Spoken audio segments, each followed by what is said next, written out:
Welcome to Human Nature Explained. My mission is to understand human nature deeply so that people and organizations can act with clarity and purpose. So this is something that interests me for many years, and there are many branches of knowledge that can increase understanding of both humans but also human organizations. And this knowledge is scattered everywhere. And today what I will be doing it will be going through very important aspect of things that I am doing, that is systems thinking. So I will go through videos. Today will be the first video about thinking in systems, about thinking in systems, because systems, humans are systems. So understanding the basic of the systems can allow us to better understand us humans too. Having this foundation can allow us build upon that. So I will go and create a new course for now, at least.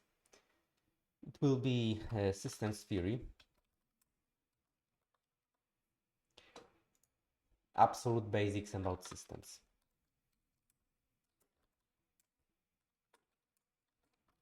Systems. Open, I will provide cover later. Let's have it published. Yeah. And I will create a page about systems thinking. Save. And I will be adding notes based on the video that I will be watching right now. So the thing is that I have never watched those videos previously, so it will be interesting what on live I will be thinking about stuff that will be presented here. Let's start doing this and let's see how it will go. To a unique opportunity. You're going to be asked to play a part in determining the future of the Naval Education and Training Organization. Granted, there are some things over which we have no control.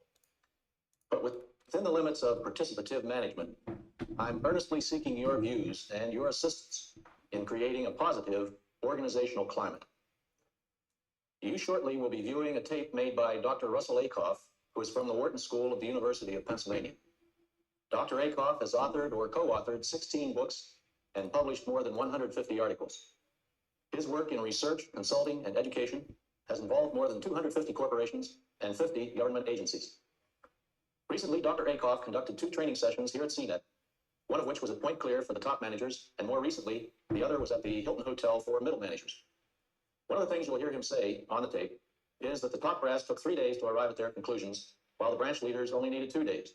So by the same scheme of capability, I'm sure you will reach agreement in just 1 day. Now it's a pleasure for me to introduce to you Dr. Ackoff. Russ? Thank you. As you know, there was a I will make it slower because I guess it will be better. preceding session for the top brass that went for 3 days, and they correctly assumed that you could cover the same material in 2. At least that's the aspiration. Now, let me share with you the basic concept on which this day and the following day's activities are based. There's an old adage among educators that an ounce of knowledge is worth a pound of information, and an ounce of understanding is worth a pound of knowledge. An ounce of understanding is worth a pound of knowledge.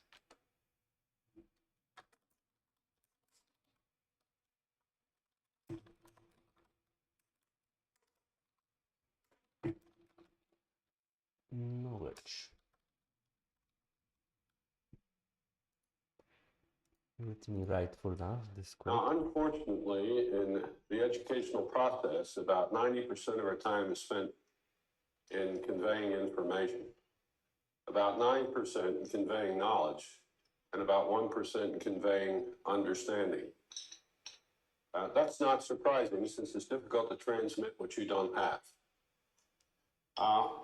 The distinction between them is absolutely critical. Information is what is contained in the answer to questions that begin with words like who, where, what, which, how many, when. So if I were to ask how many people are in this room and I'm told 70, that's information. If I say, where is the washroom? And somebody says down to the right, that's information. Knowledge is contained in the question that begins with how to. How do I get to Mobile from here? It's contained in instructions. Information is contained in descriptions. Understanding is contained in explanations, the answers to questions that begin with why. And they're by far the most difficult and the most valuable. Now, I want to reverse the normal educational procedure in a sense by focusing initially on understanding and then come down into knowledge and finally into information. Okay, that makes sense. So, no, this one. So he starts with understanding, then goes to knowledge, then goes to information.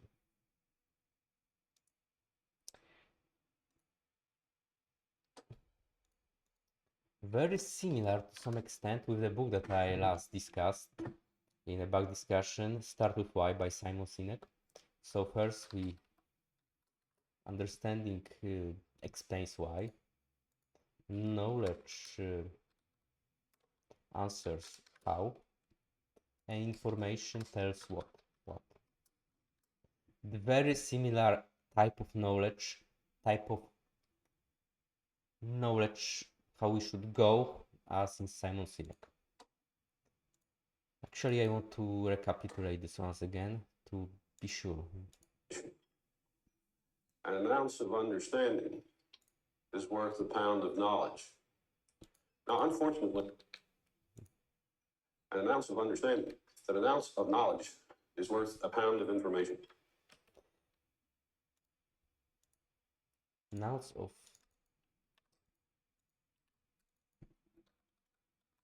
knowledge is worth a pound of information. An ounce of understanding is worth a pound of knowledge. Could be in a quote.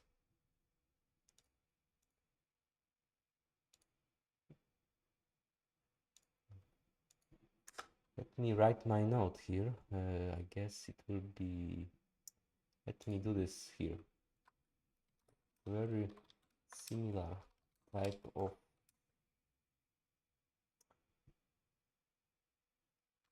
thinking can be found in Simon Sinek Start with Why book. An ounce of understanding is worth a pound of knowledge. Now, unfortunately, in the educational process, about 90% of our time is spent in conveying information, about 9% conveying knowledge, and about 1% conveying understanding. That's not surprising since it's difficult to transmit what you don't have. The distinction between them is absolutely critical. Information is what is contained in the answer to questions that begin with words like who, where, what, which, how many, when. So if I answer to questions that begin with words like who, where, what, which, how many. Who, where, what, which, how many. When. So if I were to ask how many people are in this room and I'm told 70, that's information. If I say, where is the washroom? And somebody says down to the right, that's information. Knowledge is contained in the question that begins with how to. How do I get to Mobile from here? It's contained in instructions. He says how to. Maybe how. How to. Let me do it. What? What? Who? Where?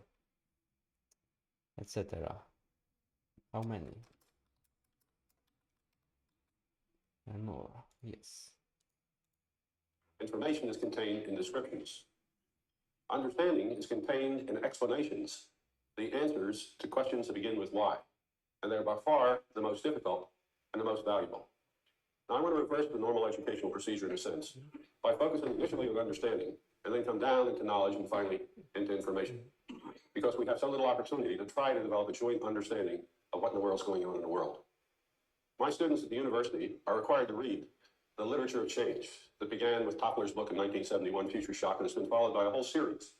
And they come away very impressed by the accelerating rate of change, its magnitude, and its profound nature. But they observe one characteristic of this literature, which is the emphasis on the rate of change and the de-emphasis on the nature of the change. And they ask a question, which I think is very profound. How in the world are we going to be able to develop an ability to cope with this change unless we understand it? And most of the literature increases our knowledge and information about the change, but very little understanding. So I'm going to spend the first period this morning in an effort to answer a question which they keep asking me all the time. It's the simplest question in the world to ask, and perhaps the most difficult to answer. But even the poor answer is much better than none. The question is, what in the world is happening in the world? What in the world is happening in the world? At a very general level, what possible answer can there be? Well, the thesis I want to present to you is this, that we're in the early stages of a change of age, that we're going through a transformation from one historical era to another. Now, a historical era is identified by a cultural cohesiveness brought about by a common view of the world, what the Germans call a Weltanschauung, a concept of the nature of reality. We all have one, but we have a great deal of difficulty articulating it because we absorb it by osmosis as we grow up from our culture. And it's ingrained in us, and it's that commonality of point of view about the nature of reality that binds us together and enables us to communicate with each other. A historic age is a period in which there is a single worldview which dominates. And when that worldview begins to change, we begin to go through a period of transformation into a new age. Now, the most recent transformation of this type in our history went quite a while ago, the period called the Renaissance. The Renaissance was the transformation from the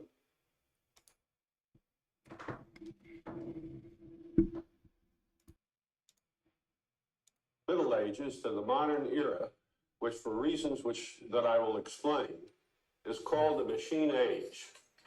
Machine age. And this is the age out of which we have started to come into a new one, which I'll also characterize to you. The Middle Ages, or Dark Ages as they're sometimes called, which preceded the Middle Age, was characterized essentially by the preoccupation of man with death as a phenomena rather than life, and with a concern with the spiritual life rather than the objective life of man interacting with his environment. Now, we know the reasons for all that, and I don't want to dwell on that here, but briefly, during the medieval period, expected life was 27 years. It was very brief. 40% of the children born died in childhood. The average distance that a person travels from his place of birth during his lifetime was 4 miles. He lived in a very confined area, came in contact with virtually nobody except a small community into which he was born. Over 95% of the people lived in abject poverty under terrible conditions. And so it was natural that the basic question which they asked was, what in the world is the meaning of life? And the only institution of the day, of any authority, the church, answered that life is preparatory for death. And if death leads to paradise, and paradise is infinite, then why in the world worry about a lousy 27 years? So people concern themselves with the afterlife rather than life itself. And this, of course, is reflected in the literature, the art, and in everything of the day.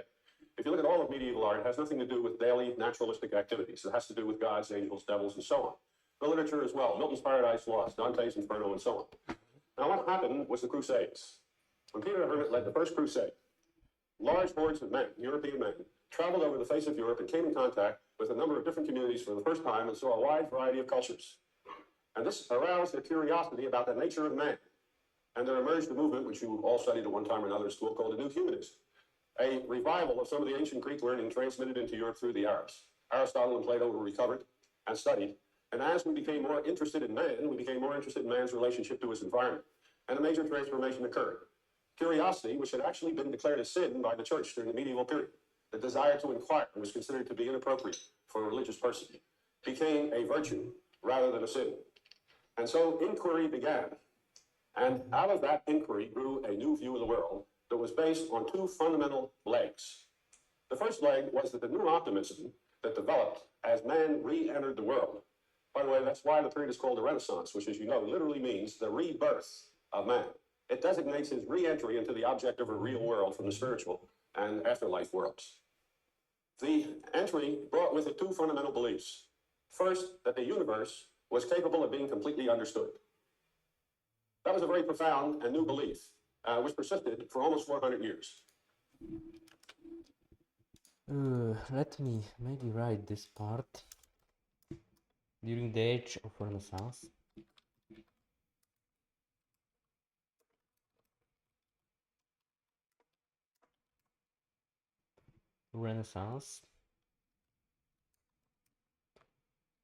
two new fundamental beliefs.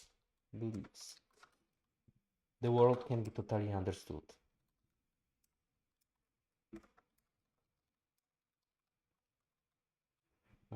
Safe. As recently as about 100 years ago, at a major scientific conference that was held in Europe, to which leading scientists from all over the world came, a proclamation was issued at the end of the conference. This was the custom in the last century. At the end of every conference, they would try to produce a statement for a press release on the agreement which had been reached during the conference. And this particular conference said that it was their collective opinion that by the year 1900, our understanding of the universe would be complete. Now, that's astounding to us today. It shows that scientists can't predict any better than economists can. Now, the second fundamental characteristic on which this worldview was built was a commitment to a particular method of inquiry, a method of inquiring which you can observe in any child. New method of Because all this was a systematization of the way a child tries to learn and inquire into the nature of the world in which he lives. Have you ever watched a child who's given an object that he's never seen before? I don't mean an infant, I'm talking about a child now. It could be a toy, a clock, a radio, or something of this sort that he's never seen before. What's the first thing he will do to it? Take it apart, absolutely. The first thing he will do is take it apart. The next thing he will do is try to understand the behavior of the parts taken separately. He says, what do these parts do? And once he understands what each part does, he tries to aggregate the understanding of the parts into an understanding of the whole. 3 steps. First, take the thing that you want to understand the part. Then try to understand the behavior of the parts taken separately. And then try to aggregate the understanding of the parts into an understanding of the whole. That process is called analysis. Okay, so let me write this. Analysis as a way to understand the world. Analysis parts, steps. Deconstruct object into parts. Analyze parts, and join those parts together. Let me see how he formulated this. So the analytical method, plus the concept and belief in the complete understandability of the universe, are the ultimate foundations of the machine age. Understand the 3 steps. First, take the thing that you want to understand the part. Then try to understand the behavior of the parts taken separately. Understand the parts. Understand each part.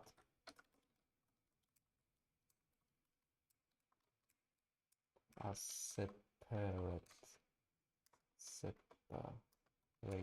entity. And the third one is? And then try to aggregate the understanding of the parts to an understanding of the whole. Understand the whole by aggregating understanding of each parts.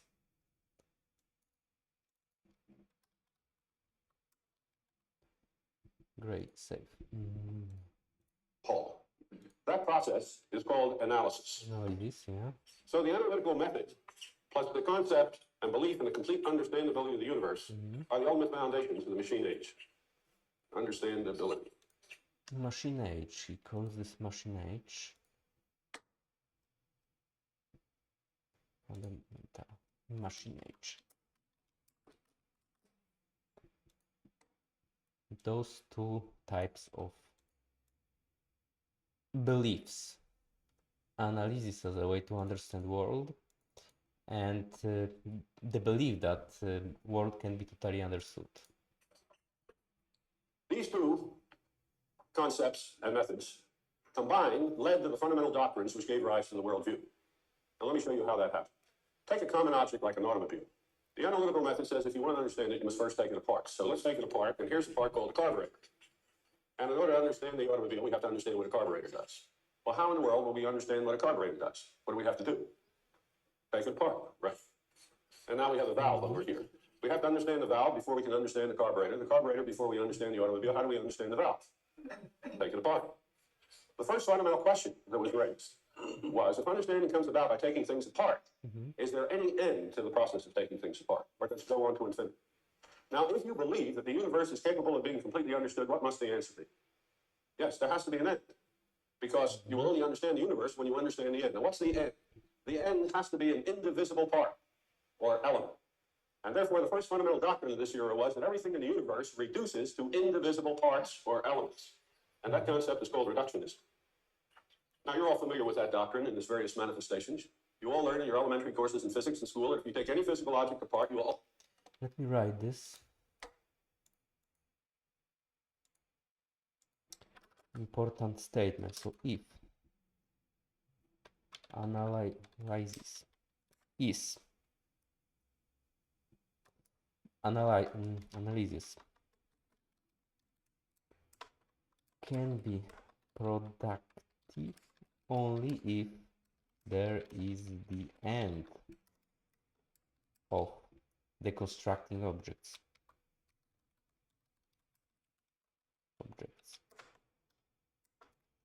So there is some element that is the smallest element that can't be further deconstructed. Can be further deconstructed, and this is called reductionism.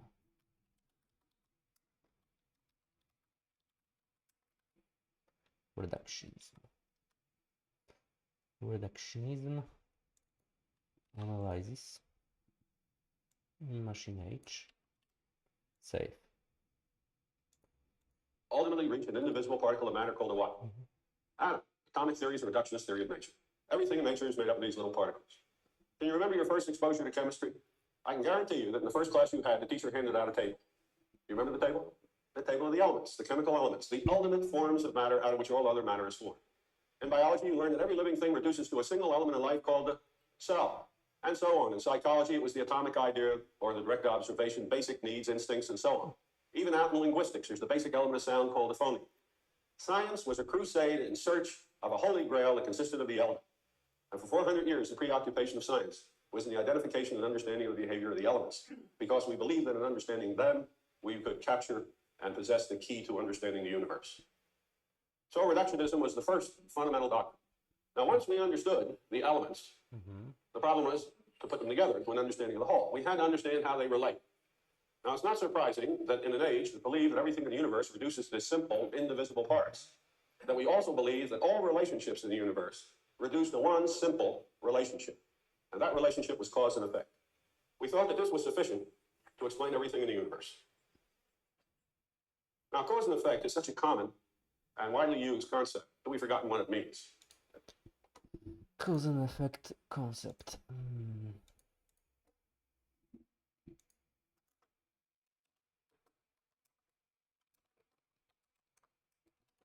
concept.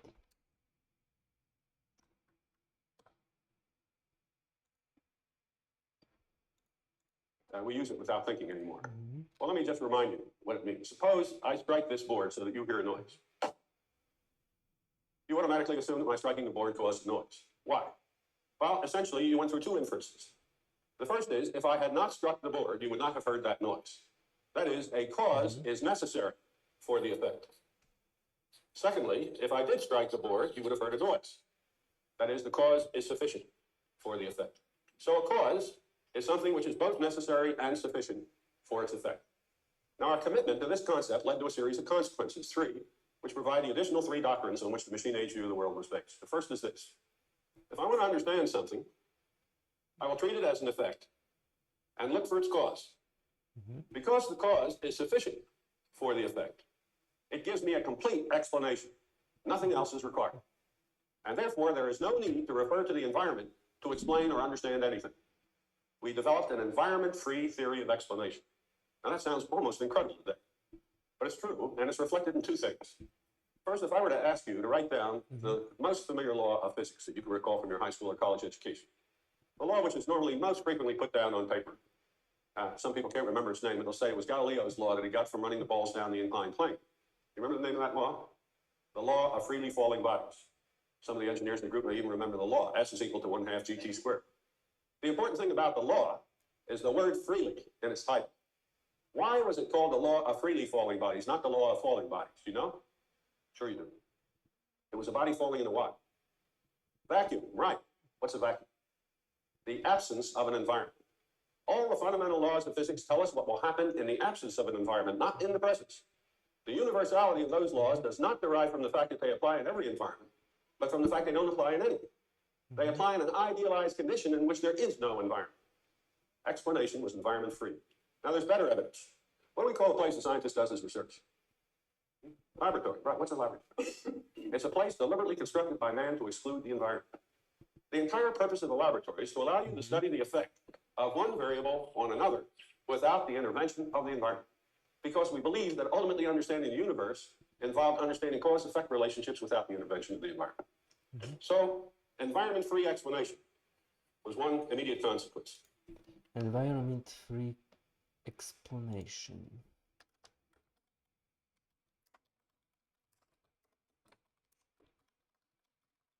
Cause and effect. Each cause have its own, each effect is caused by something.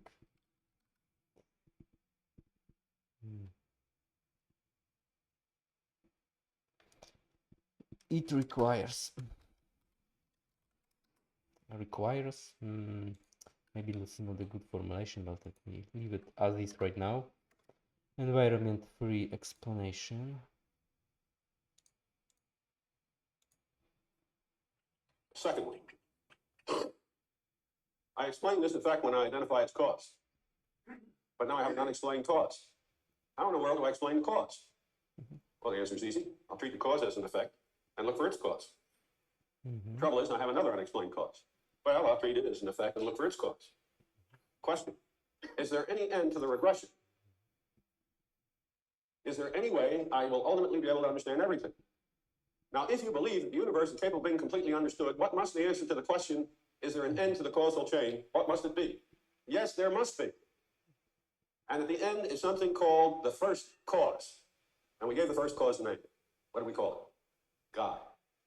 God was conceived of as the first cause, hence the creator. Something external to the world that was responsible for its creation. Our concept and view of God derives directly from our concept and use of the concept of cause and effect. You'll see later how that's undergoing a transformation as our attitude towards cause and effect changes. The third consequence of cause and effect thinking was this. Let me write this.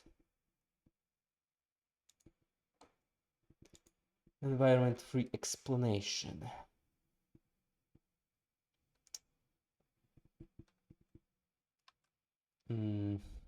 Environment can alter can affect cause. Cause Each cause is also an effect. Each cause is also an effect of another cause. This requires to have initial cause, which is God by which God which is believed to be God, which is to be God during Renaissance. To understand anything, you must identify its cause. Must everything that occurs have a cause? Well, if you believe the universe is capable of being completely understood, what must the answer be? Yes. Therefore, everything that happens is caused. The cause determines the effect because it's sufficient for it. And therefore, the doctrine of determinism. Nothing happens by chance. Okay, determinism.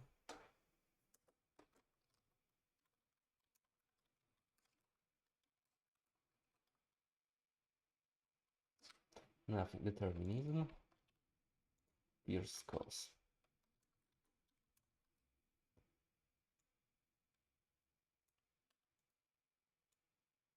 Environment full explanation. Okay.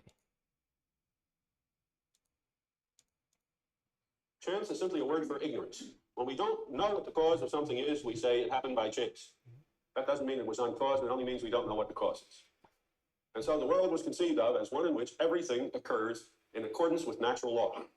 Therefore, if we knew the elements of the universe and knew the laws that determine their behavior, we would have complete understanding of the universe. And that was the Newtonian dream. Now, when you put all this together, what did the world look like?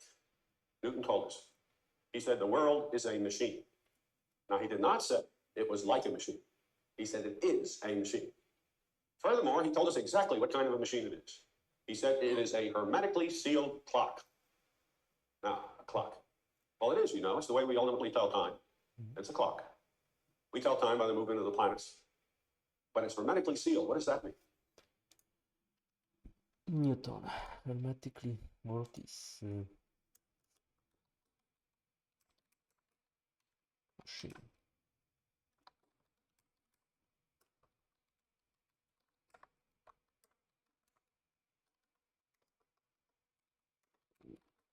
Clock. Newton.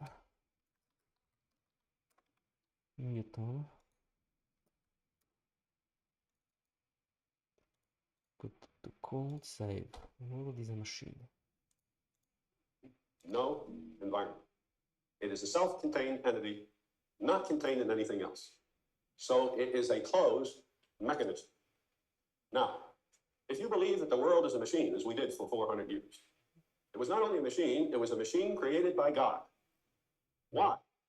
To do God's work. Every Western religion, regardless of other differences, preach that we are here to serve God's will. We are elements of the machine he created to serve his purposes. The world is a machine to do the work of God. Now, you put that together with a second belief, which came from a much older source, Genesis, which says man was created in the image of God. Now, what's that mean? That means that man believes that he resembles God more than anything else on earth. That's not surprising since man said it. But we believed it. Now, if you form a syllogism with two premises, one is that the universe is a machine created by God to do God's work, and the other is man is like God, then what should man be doing? Creating machines to do his work. And that was the origin of the Industrial Revolution. It was man's effort to imitate God as he understood him. And all the characteristics of the Industrial Revolution, which we don't have time to go into here, derive directly out of this view of the world. If you were to read one of the classic works of mechanization of work, like Frederick Taylor's work, you'll find the first chapter is called Work Analysis. It says if you want to mechanize work, the first thing you have to do is break it up into work elements. A work element is a task so simple it can only be done by one person at a time. Did you ever have two people try to type in the same screw at the same time? Can't be done. That's a work element. The objective was to reduce work to its elements so that they could be mechanized more easily. What does mechanization mean?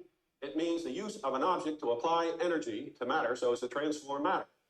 The atom was believed to have only two properties, mass and energy, and therefore work had to be defined in terms of those two properties. The application of energy to matter so as to transform matter. And mechanization was the substitution of machines for man's muscle to get work done. Now, of course, we never completely mechanized anything, and so we combined man and machine, each of them doing elementary tasks into the modern conception of a production line. A production line is simply the organization, the aggregation of work reduced to its elements, the elements performed by men and machines. And as you'll see later, when a new way of thinking comes about, a whole new concept of work will emerge as a natural consequence. Now, I haven't told you a damn thing that you don't already know. The only thing I hope I've done is organize things that you've known but probably haven't articulated. When it comes to the changes which have begun to occur since World War II, you may be much less familiar with. So I want to spend a little more time on it.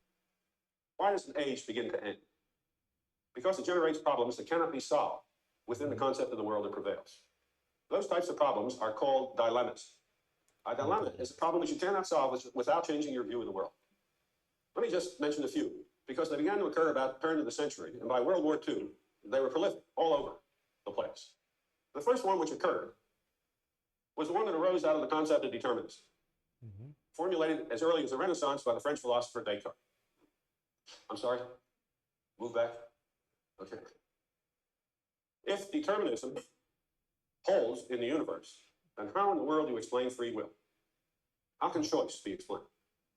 This was the central problem of Western philosophy for about 300 years. Philosophers struggled with this internally. And they only began to reach a consensus about 1900, about the turn of the century. And the consensus that was ultimately reached filled volumes. But fortunately, there was one philosopher who had the unusual gift of brevity and clarity, who was able to state the fundamental doctrine that emerged in a few sentences. He said there is no such thing as free will. It's an illusion. It's an illusion granted by a merciful God who realizes how dull our life would be if we didn't have it. And then he went on to explain. He said, man is like a fly riding on the trunk of an elephant who thinks he's steering. He says the elephant doesn't mind, and it makes the ride more interesting. Now, what was the dilemma? We didn't believe it. We simply did not believe that there wasn't free will, but our view of the world said it couldn't exist. An unresolvable problem. The second one that rocked the scientific world emerged in the 1920s when a young German physicist, Werner Heisenberg, proved a principle called the uncertainty principle. The atom, or the basic element of matter, has only two properties, mass and energy. Suppose we want to determine the mass and energy of a particular atom at a given moment of time.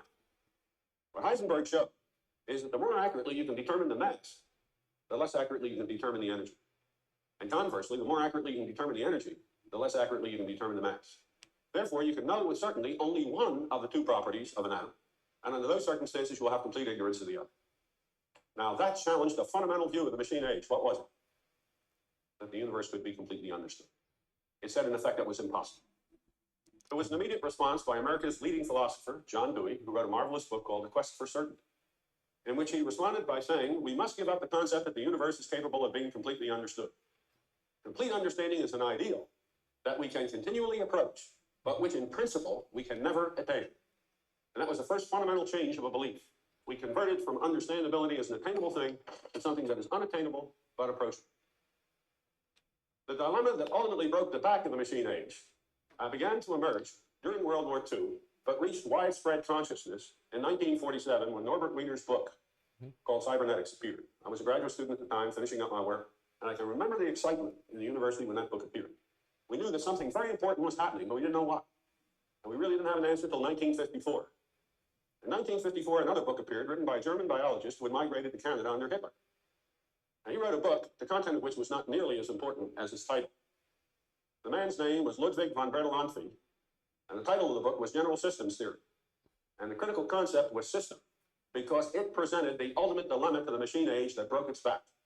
Now, let me show you what that was and how it happened. To understand what happened, you have to understand what a system is. Now, a system is like cause and effect. Everybody talks about systems. And like the weather, and everybody talks about it, ain't doing anything about it. And similarly with systems, we don't understand what we're talking about. So let's take a close look. A system is a set of two or more elements that satisfies three conditions. Let me write about those systems. And maybe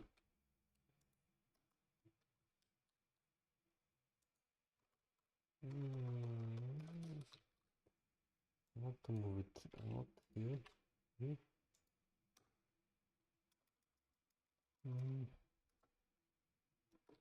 This machine age beliefs age theory or beliefs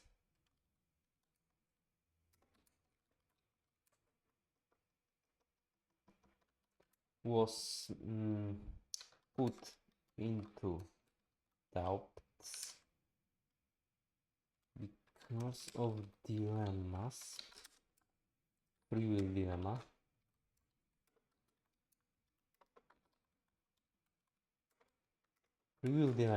that everything that there is no free will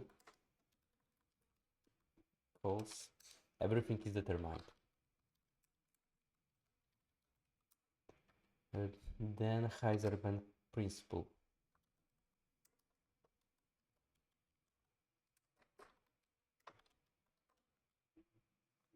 We cannot have full understanding. In short, we can have full information and so understanding.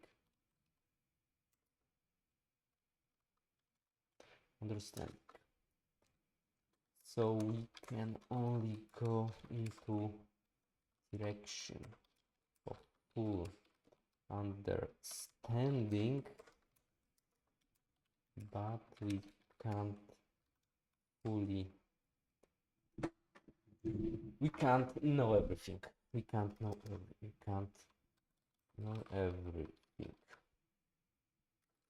We can know everything. Then system. 2 or more elements that satisfy three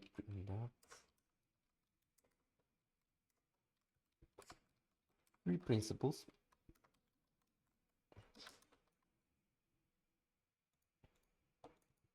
Two or more elements. I'll use a little shorthand here. Now, before I discuss the three conditions, observe that this already tells three conditions. Yeah, three conditions. you something about a system. It tells you what it isn't. What isn't it? It's not an indivisible part. It's divisible. First condition: each element in the system can affect the behavior of the whole. Each element can affect the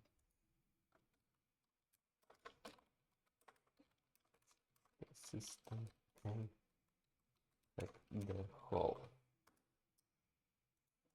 Can affect the behavior of the whole. Now consider your the behavior can affect the behavior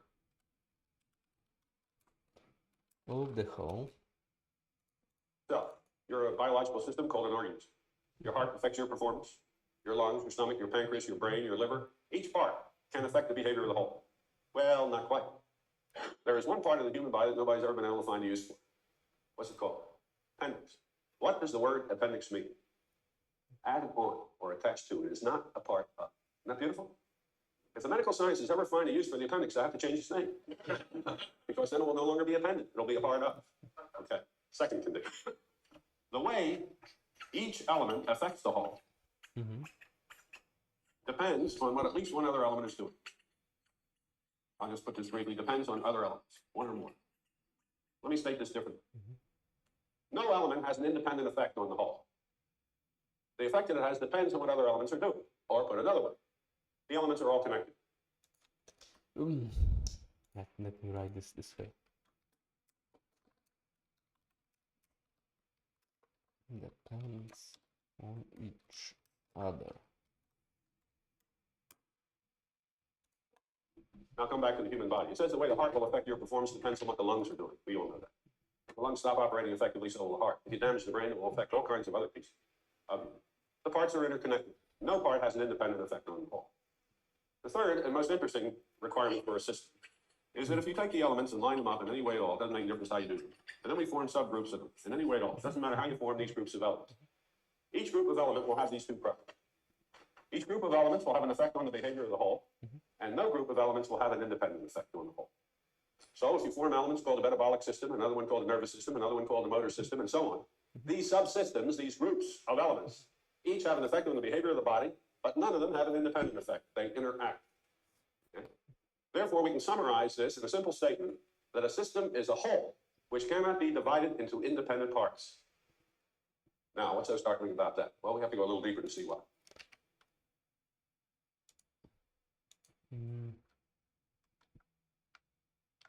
The system is a whole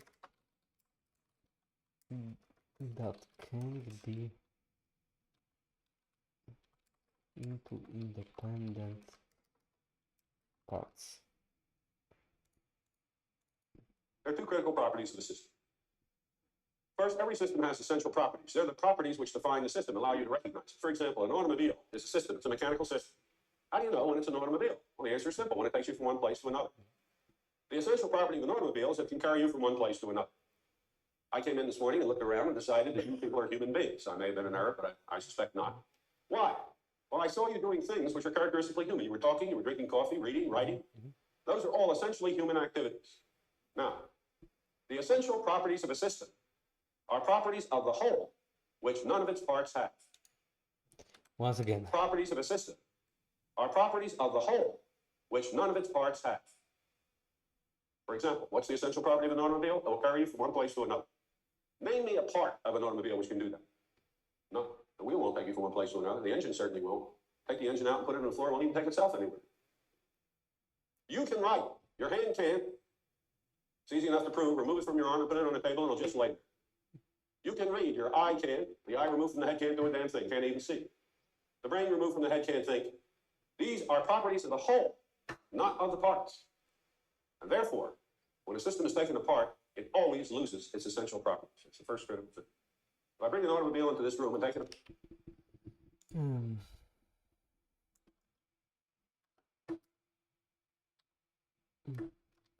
If we remove element part from the system,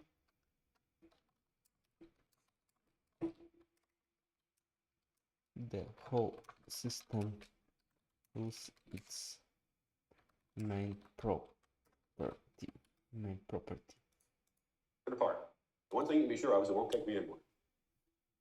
Second critical characteristic of the system.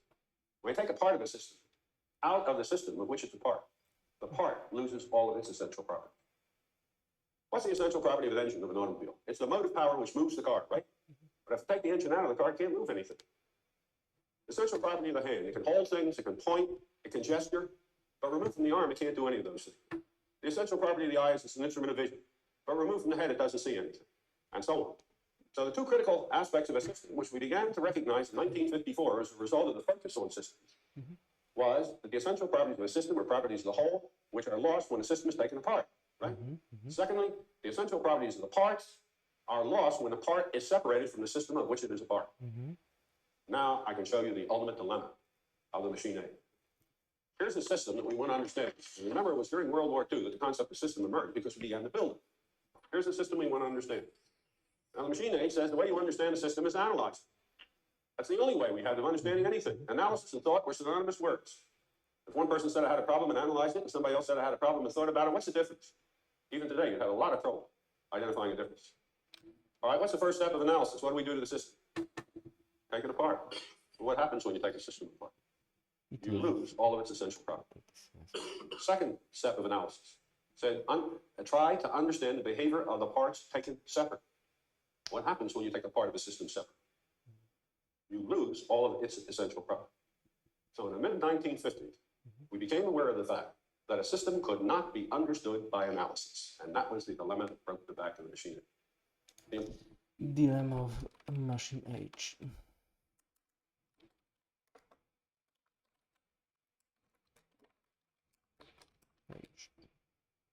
Dilemma of machine age.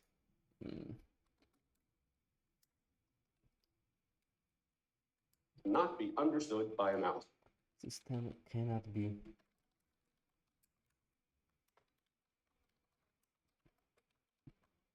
analysis. And that was the dilemma that broke the back of the machine. The importance of systems was growing tremendously. We wanted to understand them, and we couldn't by the only method of thought available to us. And so the latter part of the 50s, we saw the development of a new way of thinking to complement analysis. Not surprisingly, that method is called synthetic thinking. It is the absolute opposite of the Synthetic thinking, so it was analytic thinking. No.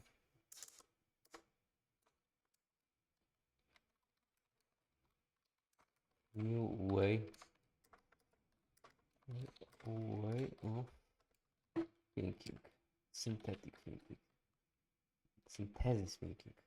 Synthetic thinking. Synthetic thinking.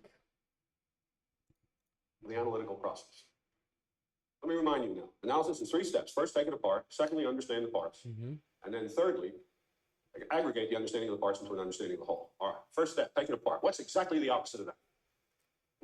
Put it together. All right, that means if this is a system that we want to understand, instead of looking at it as a whole, which is to be taken apart, we will look at it as a part to be put into a whole.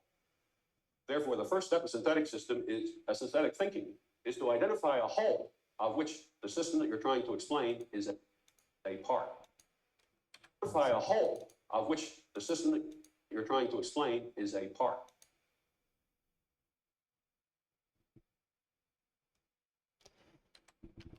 Oh, that will be more difficult. Synthetic thinking. It's the complete opposite of the analytic thinking. Once again. To a whole, which is to be taken apart. We will look at it as a part to be put into a whole. Therefore, the first step of synthetic system is a synthetic thinking. Synthetic thinking. Synthetic thinking. Is to identify a whole. Identify a whole. Of which the system that you're trying to explain. Which the system you're trying to.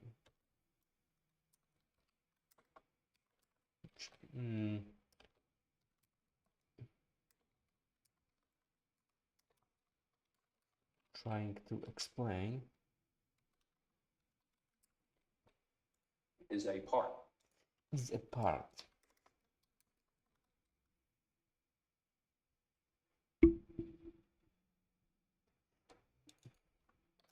Then identify a whole of which the system you're trying to explain is a part.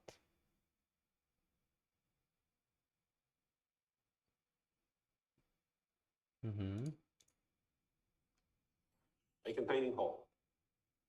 Second step of analysis was to try to explain the behavior of the part of the system taken separate. What's the opposite of that? Explain the behavior of the containing whole. Explain the behavior of the containing whole.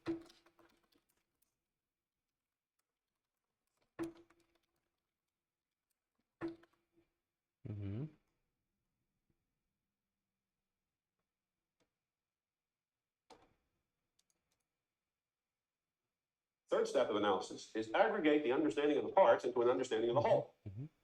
Third step of synthesis is disaggregate the understanding of the whole into an understanding of the part. Disaggregate.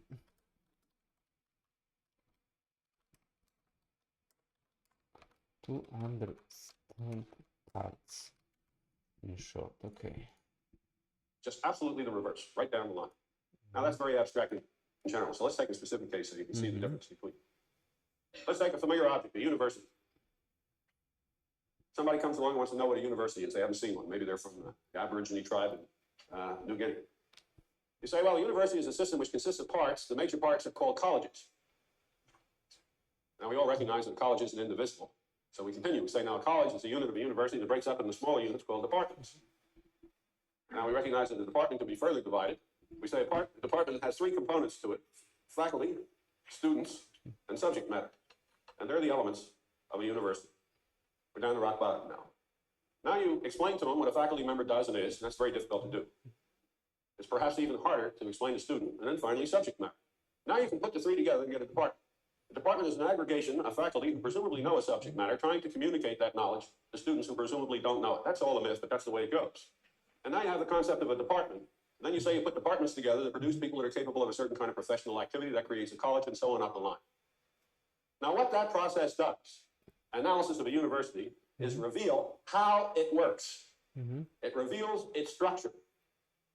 It does not tell you why it works the way it does. It can't. Absolutely can't. For example, the automobile as it developed in the United States was a 6-passenger vehicle. We all know that. It's been changing recently. We all know that. Why was it a 6-passenger vehicle in the beginning, and why is it changing now? I defy you to answer that question by taking automobiles apart. No conceivable way. Why does the British car have a steering wheel on the right and ours on the left? You try taking them apart to find the answer to that. You can't. The answer to a why question never lies inside the thing, but it lies in its relationship to something that contains it. Why was an automobile a 6-passenger vehicle? Because the average size of the American family was 5.6, and they designed the car to take the average American family. Why is it getting smaller? The average size of the American family is now 3.2, 4 passengers will do it, and so on. The explanation always lies outside. If we take a university now and say it's a part of the educational system, first step in synthetic. Okay, so analysis tells answers why, answers how. Synthesis answers why. Thinking. Then say what the purpose of the educational system is to transmit traditional knowledge and understanding and information, and to create new ones and create a capacity to generate more and so on. You say what its activity is, you explain it. And then what is a university? You explain the university by identifying its role or function in the larger system of which it's a part. You explain the 6-passenger vehicle by showing what it did. It carried the average American family. It had nothing to do with its structure. Therefore, what we learned in the 50s is that what analysis yields is knowledge, not understanding. To get understanding, we must use synthetic thinking. Now, that does not negate the value of analysis. Science doesn't progress that way. It always builds on top of the old. It says we must combine analysis and synthesis to both know and understand our environment. And the combination of those two came to be called systems thinking. And it's for that reason that I will refer to the emerging age as the systems age. Now, that does not negate the value of analysis. Science doesn't progress that way. It always builds on top of the old. It says we must combine analysis and synthesis to both know and understand our environment.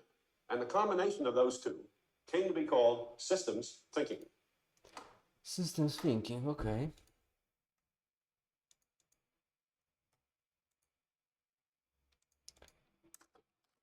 Systems thinking is the combination of analysis and synthesis.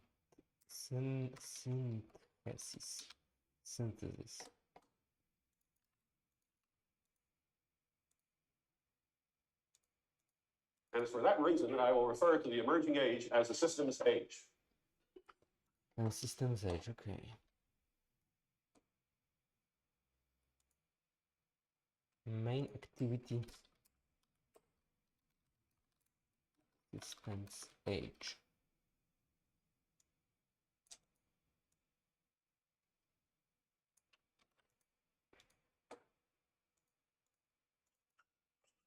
Now what happens in here? Well, let's take a look. We've already seen that you give up the concept of complete understandability. This becomes an ideal which we can approach but never attain. Analysis is supplemented by synthesis to produce systems thinking. Now what happens here?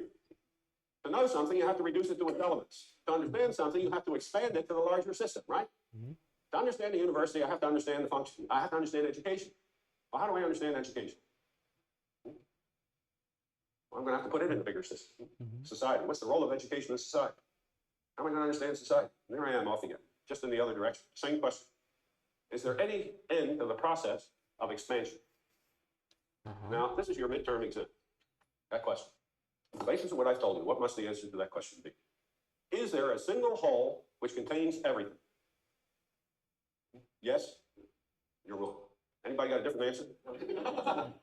Somebody said no. You're wrong. And you have to understand why you're both wrong.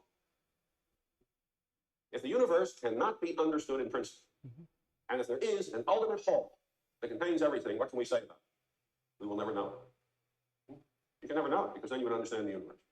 If there isn't, you will never be able to prove it. Therefore, that becomes a meaningless question in this view of the world. Scientifically meaningless. Doesn't mean it's psychologically meaningless. A lot of people are very uncomfortable with the concept that's called the expanding universe, the universe that has no limits. They feel much more comfortable psychologically by assuming there is a single whole that contains everything. Perfectly okay. If you want to believe that, you can. Nobody can ever disprove it, nor can you prove it. So it's a belief which you can entertain. And a lot of people do.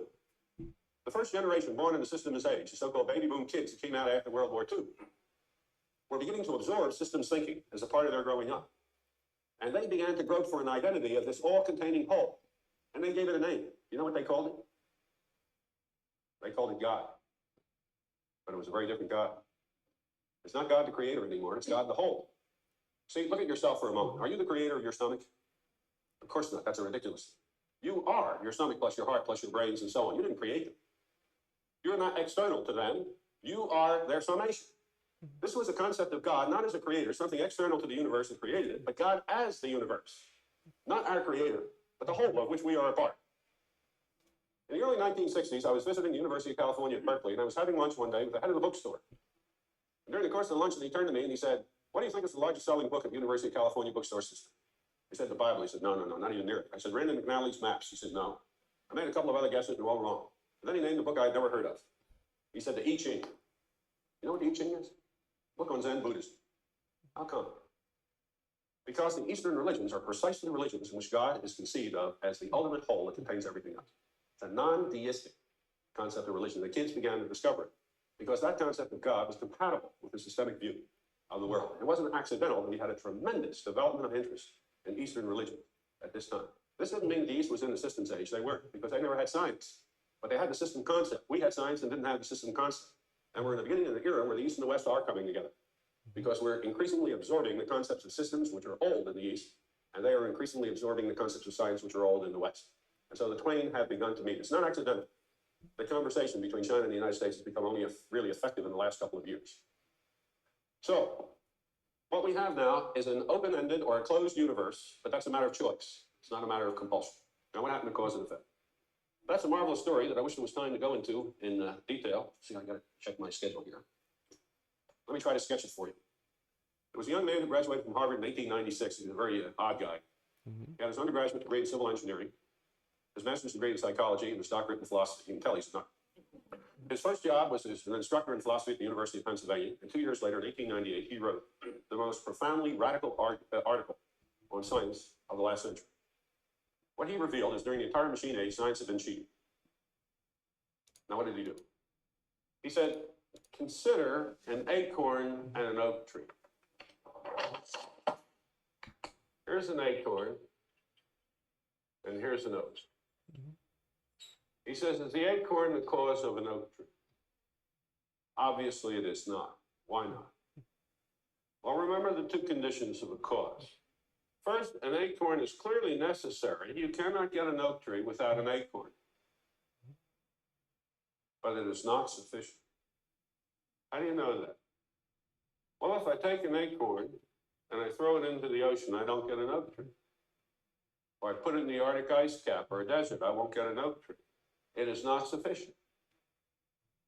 Therefore, the relationship here is necessary but not sufficient. Now, this was not a discovery of this young man whose name was Edgar Arthur Singer. That was not his discovery. It's been known for a long time. How did science handle this? It called this relationship probabilistic causality, or non-deterministic causality. One of those two terms were used. Now, that's what Singer said was cheating. Why? Because there can't be any such thing as probabilistic causality. If a cause is by definition necessary and sufficient, then what's the probability of the effect if the cause occurs? One, and can't be anything else. There's no meaning to probability of a cause. Determinism is a consequence of causality, of the meaning of causality. It's a contradiction to have non-deterministic causality. He said, this is a fundamentally different relationship. It is not cause and effect. And he gave it a new name. He said, this is producer product. And then he went on for the rest of his life, exploring the consequences of this. And again, we don't have the time to go through it here, but let me just try through the use of a metaphor to give you a feeling of what he did. How many of you have ever traveled abroad and came across a fruit or a vegetable you never saw before? Okay. I've just gotten a signal that it's time to stop, so let's have a brief stretch. And all right, I asked you if you'd ever seen... Okay, so this will be the second video that I will do in a separate instance. Very interesting video, the first one, that gave a lot of content to be think about in the future. So I will later go through all of those stuff and try to compact it in a way that will be the most interesting to inspect what is the most interesting for me. So human nature, how this stuff can be used to explain or to think about people, about humans. So the most interesting stuff I found in this first video that I watched by Russell Ackoff was this division between analysis and synthesis. Obviously, I know about this, but formulated in this way, it makes it easier to understand. It allows me to better understand what is system thinking, that is combination of analysis and synthesis, that is splitting into parts or finding a whole in parts. I mean, combining parts into the whole. So that's two interesting things that I found most interesting, and also starting with understanding, starting with why is something that is one of the most important questions that once understand, and I am talking here about human nature, once we understand why people behave the way they behave, they are constructing the way they behave, it's easier to understand all other questions. So how something happens and what will be the impact of this.